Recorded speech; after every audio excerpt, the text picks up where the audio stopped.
Hi friends, welcome to my channel. First time ನನ್ನ channel ನೋಡ್ತಿದ್ರೆ subscribe ಮಾಡ್ಕೊಳ್ಳಿ friends. ಇದು ಬಂದ್ಬಿಟ್ಟು simple patch work design friends. ಇದು ಆಲ್ರೆಡಿ ನಾನು ಸೀರೆ ಪೀಸಲ್ಲಿ ಕಟ್ ಮಾಡಿ ಕ್ಯಾನ್ವಾಸ್ಗೆ ಇದು ಐರನ್ ಮಾಡ್ಕೊಂಡು ತೊಗೊಬಂದಿದ್ದೀನಿ ಪೀಸು. ಇದನ್ನು ಆ ಕ್ಯಾನ್ವಾಸ್ ಮೇಲೆ ಒಂದು ಸ್ಟಿಚ್ ಹಾಕೋಬೇಕು. ಆ ಕ್ಯಾನ್ವಾಸ್ ನಾನು ಮಾರ್ಕ್ ಮಾಡಿದ್ದೀನಿ ಆಲ್ರೆಡಿ, ಅದು ರೌಂಡ್ ನೆಕ್ಕಲ್ಲಿ ಅದು ಹೇಗಿದೆ ಹಾಗೇ ಸ್ಟಿಚ್ ಮಾಡ್ಕೋಬೇಕು ಎರಡು ಕಡೆನೂ. ಅದು ಕ್ಯಾನ್ವಾಸು ಓಪನ್ ಆಗಬಾರ್ದು, ಐರನ್ ಮಾಡಿರ್ತೀವಿ ಆದ್ರೂ ಸ್ಟಿಚ್ ಮಾಡಿದ್ರೆ ಸ್ಟಿಫ್ ಆಗಿರುತ್ತೆ. ಒಂದು ಸೈಡು ಫುಲ್ ಫೋಲ್ಡ್ ಮಾಡ್ಕೊಂಬಿಡ್ಬೇಕು ಕೆಳಗಡೆ, ಮೇಲ್ಗಡೆ ನಾವು ಇನ್ನೌಟ್ ಮಾಡಿಕೊಂಡ್ರೆ ಮೇಲ್ಗಡೆಗೆ ಸ್ಟಿಚಿಂಗ್ ಮಾಡಿದ್ರೆ ಆಯಿತು. ಸಿಂಪಲ್ಲಾಗಿ ನೀವು ಸೀರೆ ಪೀಸಲ್ಲಿ ಈ ಥರ ಈಸಿಯಾಗಿ ಮಾಡ್ಕೋಬೋದು. ಆಮೇಲೆ ಸಿಂಪಲ್ಲಾಗಿರುತ್ತೆ, ಎಷ್ಟು ಕಷ್ಟ ಅಂತ ಆಗಲಿ ನೋಡಿ. ಈ ಥರ ರೌಂಡ್ ಶೇಪಲ್ಲಿ ಸ್ಟಿಚ್ ಮಾಡಿಕೊಂಡ್ರೆ ಇವಾಗ ಡೈರೆಕ್ಟಾಗಿ ಇದಕ್ಕೆ ಕೆಳಗಡೆ ಇನ್ನೌಟ್ ಮಾಡ್ಕೊಂಬಿಟ್ಟು ಮೇಲ್ಗಡೆಗೆ ಕರೆಕ್ಟಾಗಿ ಸುತ್ತ ಸ್ಟಿಚಿಂಗ್ ಹಾಕ್ಕೊಂಡಾದ್ಮೇಲೆ ಮೇಲ್ಗಡೆಗೆ ಸುತ್ತ ಸ್ಟಿಚಿಂಗ್ ಹಾಕ್ಕೊಂಡಾದ್ಮೇಲೆ ಮೇಲ್ಗಡೆ ಕರೆಕ್ಟಾಗಿ ಮಧ್ಯ ಮಾರ್ಕ್ ಮಾಡ್ಕೋಬೇಕು. ಶೋಲ್ಡರ್ ಇರುತ್ತಲ್ಲ ಅಲ್ಲಿ ಮಧ್ಯ ಮಾರ್ಕ್ ಮಾಡಿಕೊಂಡು ನ್ಯಾಚ್ ಹಾಕ್ಕೊಂಡಿದ್ದೆ ಅಲ್ಲಿ ಕರೆಕ್ಟಾಗಿ ಇಟ್ಕೋಬೇಕು ನಾವು ಈ ಪೀಸನ್ನ. ನೋಡಿ ಈ ಥರ ಅಲ್ಲಿ ಮಾರ್ಕ್ ಮಾಡಿರ್ತೀವಲ್ಲ ಅದು. ಆಮೇಲೆ ಇದು ಮೇಲ್ ಬರೋ ಥರ ಮಾಡಬೇಕು. ಉಲ್ಟಾ ಹಾಕ್ಕೊಂಡ್ರೆ ಒಳಗಡೆ ಹೋಗ್ಬಿಡುತ್ತೆ, ಡಿಸೈನು ಮೇಲ್ ಬರಬೇಕು, ಅದನ್ನು ನೋಡ್ಕೋಬೇಕು. ಈ ಥರ ಹಾಕಿದ್ರೆ ಒಳಗಡೆ ಹೋಗ್ಬಿಡುತ್ತೆ. ನಾವು ಆಲ್ರೆಡಿ ಕೆಲವೊಂದು ಪೀಸನ್ನು ಒಳಗಡೆ ಇನ್ನೌಟ್ ಮಾಡ್ತೀವಲ್ವ, ಆ ಥರ ಮಾಡಬಾರ್ದು. ಇದು ಮೇಲ್ಗಡೆ ಬರಬೇಕು, ಅದನ್ನು ಗಮನದಲ್ಲಿ ಇಟ್ಕೊಂಡು ಮಾಡ್ಕೋಬೇಕಾಗತ್ತೆ. ಇಲ್ಲಾಂದರೆ ಒಳಗಡೆ ಹೋಗ್ಬಿಡುತ್ತೆ, ಡಿಸೈನ್ ಮೇಲ್ ಬರಲ್ಲ. ಹಾಗಾಗಿ ನಾವು ಸ್ಟಿಚಿಂಗ್ ಮಾಡುವಾಗಲೇ ಇದು ಡಿಸೈನ್ ಮೇಲ್ ಬರೋ ಥರ ಮಾಡ್ಕೋಬೇಕು. ಅಂದರೆ ಉಲ್ಟಾ ಮಾಡಬೇಕು. ಈ ಥರ ಇಟ್ಕೊಂಡ್ರೆ ಮೇಲ್ ಡಿಸೈನ್ ಬರುತ್ತೆ.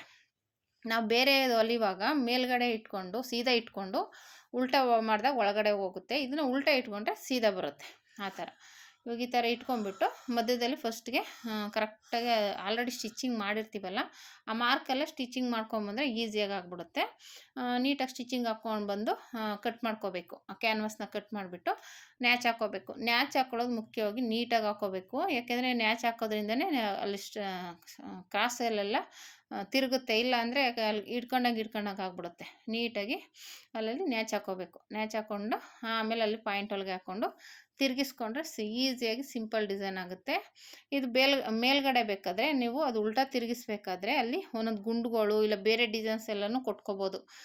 ಇಲ್ಲ ಟ್ಯಾಗ್ ಇಟ್ಕೋಬೋದು. ಅದು ಬೇರೆ ಡಿಸೈನ್ಸ್ಗಳು ಬರುತ್ತೆ. ಅದನ್ನು ನೀವೇ ಇನ್ನೂ ಸ್ವಲ್ಪ ಗ್ರ್ಯಾಂಡಾಗಿ ಬೇಕು ಅಂದರೆ ಮಾಡ್ಕೋಬೋದು, ಅದೇನು ತೊಂದರೆ ಇಲ್ಲ. ಇಲ್ಲ ಇಷ್ಟೇ ಸಾಕು ಸಿಂಪಲ್ಲಾಗಿ, ಇನ್ನು ಅದೆಲ್ಲ ಬೇಡ ಅನ್ನೋದಾದರೆ ಸಿಂಪಲ್ಲಾಗಿ ಈ ಡಿಸೈನ್ ಮಾಡ್ಕೊಳ್ಳಿ. ಇದು ಕ್ಯಾನ್ವಾಸ್ ಇದ್ದರೆ ಒಂದು ಸ್ಟಿಫಾಗಿ ಕೂತ್ಕೊಳ್ಳುತ್ತೆ.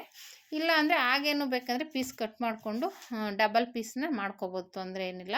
ಕ್ಯಾನ್ವಾಸ್ ಅಲ್ಲಾದರೆ ಸ್ವಲ್ಪ ಸ್ಟಿಫಾಗಿರುತ್ತೆ. ನೋಡಿ ಈ ಥರ ಡಿಸೈನ್ ಬಂತು. ಈ ಥರ ಈಸಿಯಾಗಿ ಸೀರೆ ಪೀಸಲ್ಲೇ ಸ್ವಲ್ಪ ಪೀಸಲ್ಲೇ ಮಾಡ್ಕೊಳ್ಳೋದಾದರೆ ಈ ಥರ ಸಿಂಪಲ್ ಡಿಸೈನ್ಸ್ನ ಮಾಡ್ಕೋಬೋದು. ತುಂಬ ಚೆನ್ನಾಗಿ ಕಾಣಿಸುತ್ತೆ. ಆಮೇಲೆ ಜಾಸ್ತಿ ಪಟ್ಟೆನೂ ಬೇಕಾಗಲ್ಲ, ಲೇಸ್ ಬೇಕಾಗಿಲ್ಲ, ಏನಂದರೆ ಏನಿಲ್ಲ. ಸೀರೆಲ್ಲೇ ಒಂದು ಸ್ವಲ್ಪ ಪೀಸ್ ಕಟ್ ಮಾಡಿಕೊಂಡ್ರೆ ಸಾಕು. ಈ ಥರ ಮಾಡಿಕೊಂಡು ನೀಟಾಗಿ ಆ ಕಡೆ ಈ ಕಡೆ ಹೆಚ್ಚು ಕಮ್ಮಿ ಇದ್ದರೆ ಕಟ್ ಮಾಡಿಕೊಂಡು ಮಧ್ಯದಲ್ಲಿ ಡಾಟ್ ಇಟ್ಕೋಬೇಕು. ಈ ಥರ ಫೋಲ್ಡ್ ಮಾಡಿಕೊಂಡ್ರೆ ನಮಗೆ ಮಧ್ಯ ಕರೆಕ್ಟಾಗಿ ಬರುತ್ತೆ, ಶೋಲ್ಡ್ರ್ ಮಧ್ಯ. ಆವಾಗ ಡಾಟ್ ಇಟ್ಕೋಬೇಕು. ಈ ಥರ ಡಾಟ್ ಇಟ್ಕೊಂಡಾದ್ಮೇಲೆ ನೀಟಾಗಿ ಆಗುತ್ತೆ.